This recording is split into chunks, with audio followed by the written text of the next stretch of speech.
You are not broken or damaged. You've just been surrounding yourself with people who reinforce those negative beliefs into your mind and your system. Like, for so long, I believed that I was shy and introverted when I am introverted to a degree, but really it's just because I don't like talking to or being around people I don't like.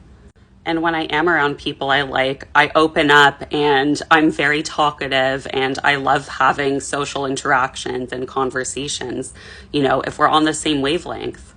When you're constantly surrounded by people who are committed to misunderstanding you, mislabeling you, and just not getting it, you will feel those effects over time and it becomes worse and worse.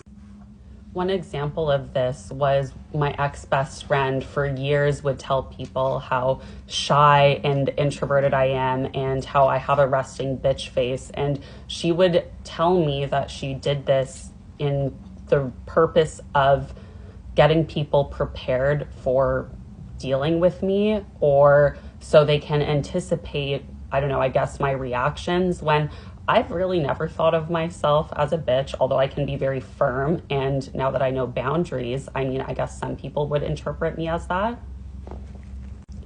But to put those labels on someone from such a young age and that to just continue for years is just so unhealthy. And I accepted that for so many years and so much more shit. I'll get into it eventually.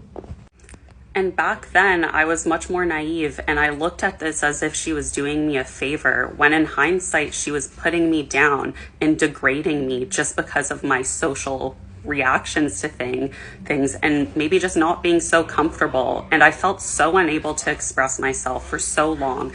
And I hope that this message resonates with you so you no longer will be silent or tolerate any of this kind of behavior.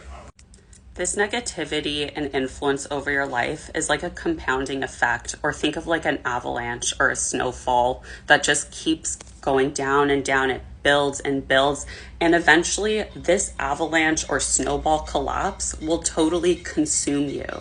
And you need to end it. You need to stop this friendship, this relationship. It will drain you and it will kill you. If not realistically, physically, it will spiritually.